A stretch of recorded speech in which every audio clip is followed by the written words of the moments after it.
Alright guys, welcome back to God of War. The last time we met in God of War, we just began doing some stuff in the, in the Temple of Pandora, and we got the Blade of Artemis, we got the first shield, which was the Shield of Hades, so now we're just going to continue on doing progression for the story. I mean, yeah, that's really all there is to it. I mean, yeah. So, the solution to this puzzle is actually pretty simple. By the way, Kratos' hands are blatantly clipping through the bar there.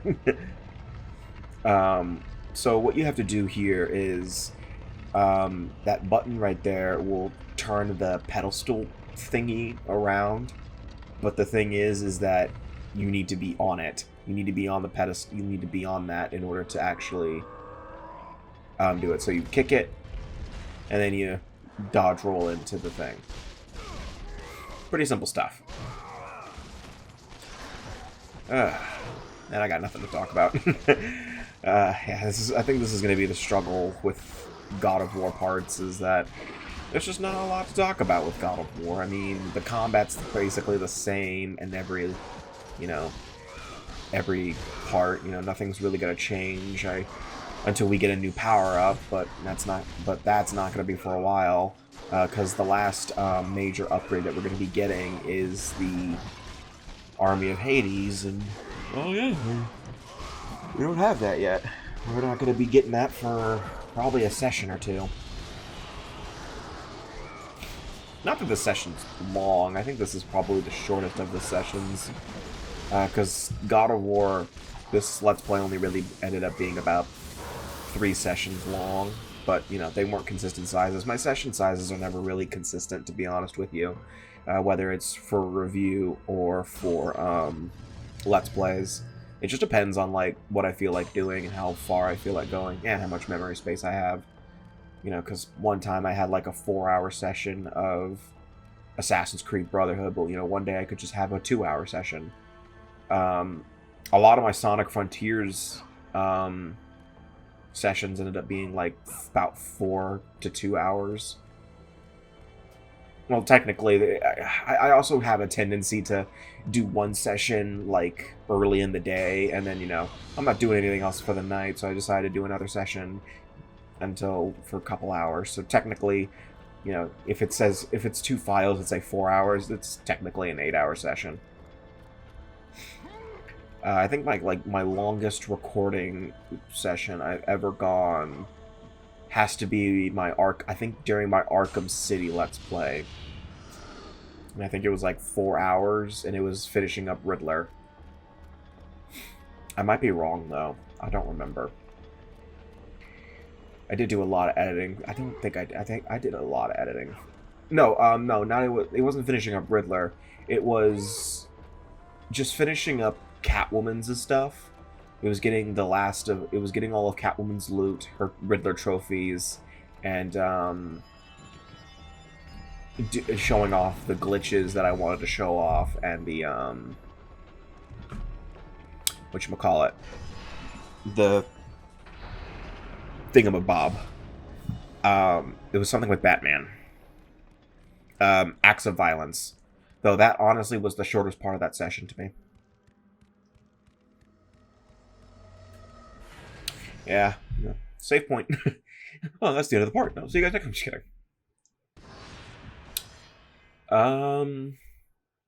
It's also just kind of hard to talk about the story because not a lot of story happens in the in this game. There's the occasional cutscene, but those happen pretty infrequently. Those don't happen as often as you think they do.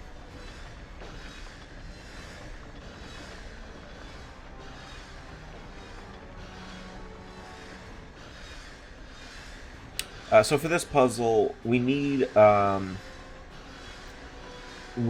thing before we can go and actually do it. Before we can actually leave this puzzle, we need the hand crank. We need a hand crank for a later part of this area, so we're gonna go get that first.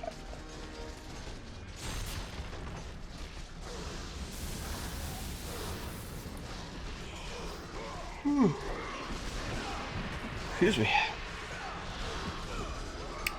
I have a long day today. I guess I could talk about the Last of Us show. This isn't the Last of Us, but, you know, why not? This is a PlayStation game, so why not? So yeah, the first episode of that Last of Us HBO show premiered yesterday. Or, technically it was Sunday at the time of this recording, but I didn't watch it Sunday because I just didn't think to do it. Was it Sunday or was it Monday? I think it was Sunday. Sunday seems more right to me. But I just finished watching it actually not even like 10 minutes ago, and in all honesty, it's really good. I actually really liked it. You know, it's more than I expected, to be honest with you. I went in very skeptical because of the casting decisions. As someone who's played the games, at least the first game, very religiously, you know, I've played the first game a lot, and I really enjoyed that story. I got through the second one. Actually, no, I didn't even get through the second one. I cannot finish The Last of Us Part 2 for the life of me. And it's not because it's hard, it's because I just can't take it anymore after a while. The story is just so awful that I just can't even get through it. I always get to, like, the section where, Abby attacks, and you have to... It's, like, right when Abby attacks and kills... what's-his-face? And then shoots Tommy. And then you immediately fucking play as Abby right after that. That moment, I always just say, no, fuck this, I'm not playing anymore. Every time. Because I fucking hate that. Because, you know, the main... I hate a lot of the things the story does for The Last of Us Part 2. But the thing I hate the most is how ridiculous the timing of playing as Abby versus Ellie is. You play as Abby in the most random fucking times in that in Part 2. I feel like I'm not even exaggerating. Like, Ellie could sneeze and then you cut to playing as Abby. Because it's just stupid. I always get there. So I've never seen the final boss battle. I've never seen the ending of the game. Because I feel like it would just infuriate me at this point. I'm considering restarting the game and just playing it through. Just so I can say I did it. Because, you know, I recently have been kind of in the Last of Us mood now. Because I got the Last of Us remaster for PS5 for Christmas, and I actually just finished a playthrough of that. It's actually a really good remaster. I am not calling it a remake. I don't care. I am not calling it a remake, because screw you, that's why. I get it. It was remade from the ground up, but it's a glorified remaster. That's all it is. If you got a problem with that, take it up with someone who cares. I know that it's confusing to call it a remaster because the PS4 version is called a remaster. But, you know, here's a way to simplify it. Call the PS4 version a port. Or the Game of the Year edition is what I call it. Because I don't remember playing the first game on PS3. I don't remember, anyway. I feel like I have.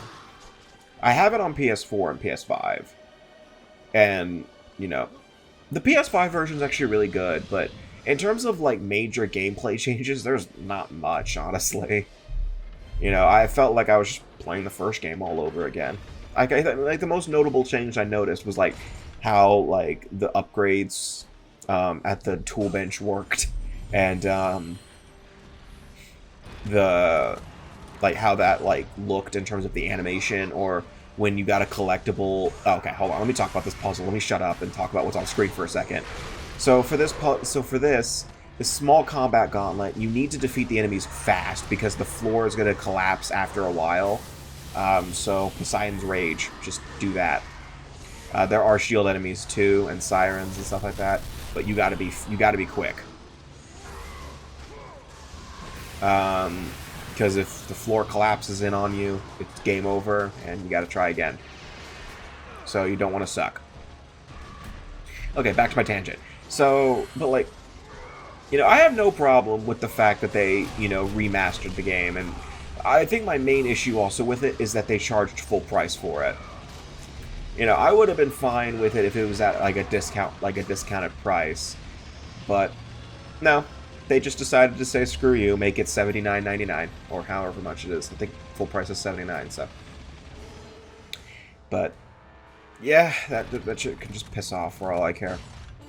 Because I wasn't gonna pay for it myself. I was just gonna ask someone to get it for me for Christmas. I'm not paying for that shit by myself on my own. You know, I will I will gladly buy a remake of the game if it was an actual legitimate remake. You know, like what Final Fantasy VII Remake is doing, or what Knights of the Old Republic is doing, at least hopefully. I have never played Knights of the Old Republic, but, you know, I doubt that they would just call it a remake and not actually change the fundamental game. Well, Final Fantasy VII Remake is a little weird, but it doesn't matter in the grand scheme of things. But, you know, I never really can just, I can never just finish The Last of Us Part 2. I just can never do it, no matter what. I think it's just going to be that one game that I always get to the very end, and it's just like, no. Like, maybe if I did a Let's Play of it, it might happen. Because, you know, obviously I'm just going to have to beat the game to actually, you know, call it a Let's Play. And again, I could just do what I've been doing with Hollow Knight and Metroid Prime 2 and just delete the parts after a while. I do want to get into Last of Us sometime, maybe this year during October, but I don't know yet. I do want to do I want to start doing horror games for October. You know, that'd be kind of fun, but my Octobers are always so busy, so I never really get a chance to, you know, actually... Oh my god, dude. I never really get a chance to do it. Like, last year I wanted to do a few horror games. Like, I wanted to do Season 2 of The Walking... Dumbass. Wanted to do Season 2 of The Walking Dead. Okay, hold on. So, for these, you gotta pull the lever, and then you got a time limit, so you gotta get through the saw blades before they... In order to get to the other lever. You barely have enough time to make it, though, I want to say. Well, guess not. I made it pretty easily. Like, you know, with the Halloween stuff, I wanted to do Walking Dead Season 2. Until Dawn would have been a fun one to do. You know, I'm not a huge horror fanatic, so I wouldn't go too crazy. Like, I wouldn't be playing stuff like Slender or anything like that. Maybe I might touch FNAF, but... You know, I don't have too many horror games in my library. I'm not that crazy about horror games because, you know, I'm a bitch. I'm a little bitch. I'm a baby back bitch.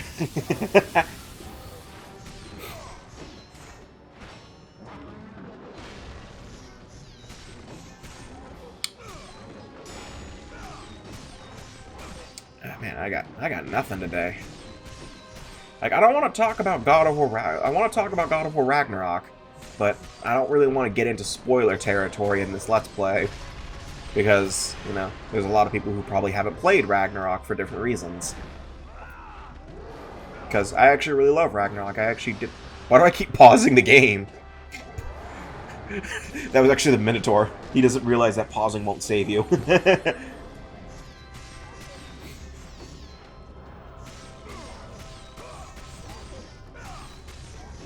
I mean, like, I actually did just write a review for Ragnarok for my school's newspaper, and I think I did a really good job with it.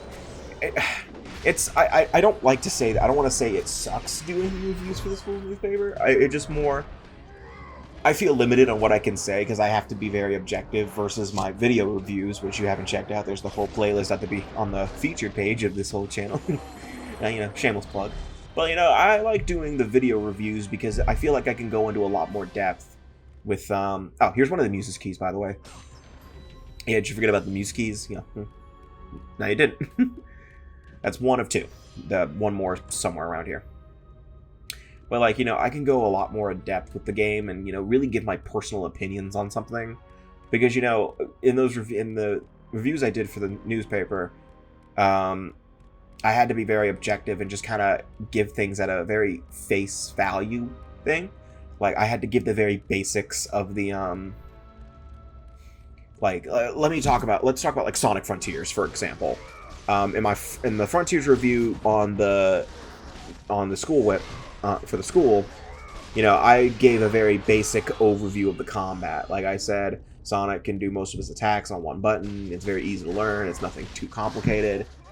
But, you know, in the review, I went into a lot more depth and talked about, like, you know, different moves Sonic can use, like the Psy Loop, how to unlock new skills, you know, what I think of the combat overall. I didn't really do, and, you know, I didn't even mention the fishing. I did mention the fishing in the school review, but I just it was like a one-sentence mention. Well, I had a whole segment dedicated to, I had a whole, like, good 2 minutes dedicated to fishing in the Frontiers review. So I like doing the video reviews because I feel like I can go a little more in depth and, you know, talk about what I like about a game versus, like, what I don't like. You know, I can actually talk about the parts of a game I like, you know, because I have to, because, you know, obviously I'm not going to just say the entire game is good. You know, I didn't like Jedi Fallen Order. I didn't really like the treasures you got for you know, going out of your way to explore chests and stuff like that. And Batman Arkham Asylum, I think I mentioned that I wasn't a huge fan of the boss fights. Sonic Frontiers, I wasn't a fan of Oranos Island being themed just like Chronos again, or the pinball minigame for Chaos Island. And I even mentioned stuff I'm even going to mention probably stuff I'm not a huge fan of for Arkham City. And I love that game. Like, Arkham City is like my favorite of the Arkham series. And there's parts of Arkham City that I don't like that much. Like, I'm not a big fan of Zaz's side quest because it's just being his therapist.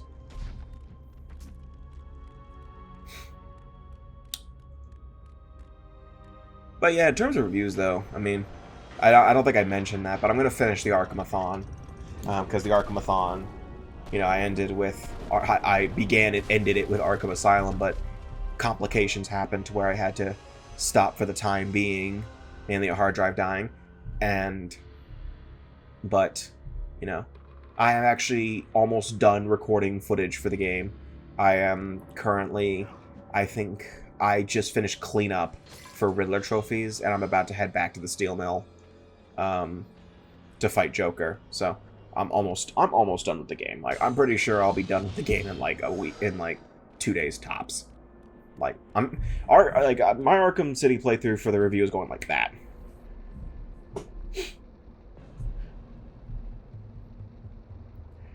But then I'm gonna do Arkham Origins, and then Arkham Origins Blackgate, and then I'm gonna do Arkham VR, and then end it with Arkham Knight. Yeah, I know technically Arkham VR came out after Arkham Knight, but I don't want to end on Arkham VR for a variety of reasons.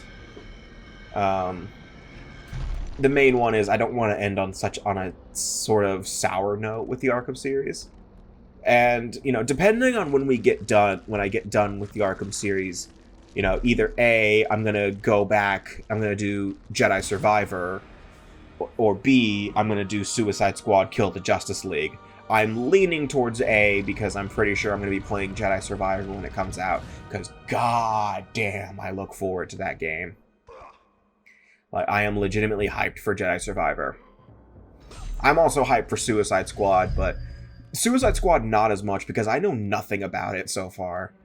You know, I'm not, like, all I know is Kevin Conroy's coming back, and I'm hyped for that, but that's just not enough for me. Because, yeah, I think we have a cutscene coming up, judging from the fact there's no enemies nearby. Yeah, sometimes when there's a long, yep, there's the cutscene.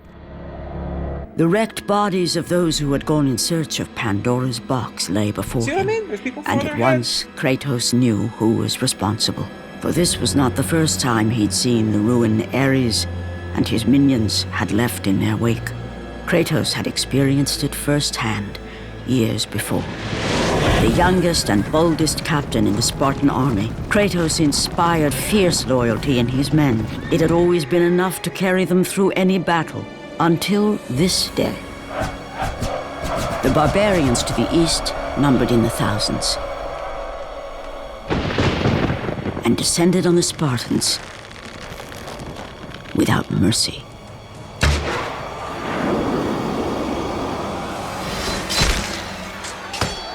The battle lasted near hours.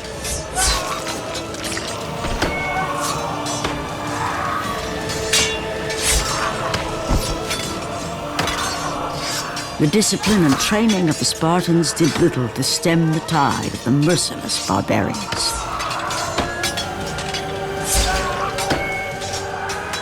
The soldiers faced a massacre, while their young captain faced the end of his brilliant career and his life.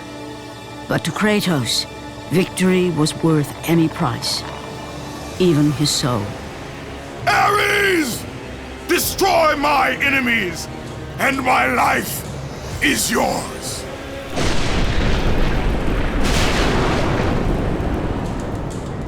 That desperate call for aid would come to haunt Kratos for all his days. By the gods, what have I become? Again, they're trying to make Kratos out to be more to be like, you know, they want us to sympathize with Kratos a little more, but, you know, considering that what we're doing in this game half the time, like earlier, like back in Athens, I killed innocent people. Not really a redeemable thing. I know a lot of it was because they were in the crossfire, they kind of waltzed into it, but, again, you know, Kratos is also the boat captain. Kratos just straight up murdered the dude. So, you know, making him redeemable is just not really going to work out for you. I think this is when... I think you guys can tell when it's January 1st. No, well, you'll never know until the next part. So the next time we meet in God of War, we're going to continue on through Pandora's temple, you know, doing stuff. I think we're actually going to put that skull in a door and then head to the challenge of Poseidon, if I'm remembering correctly. But yeah, see you guys next time, and take care.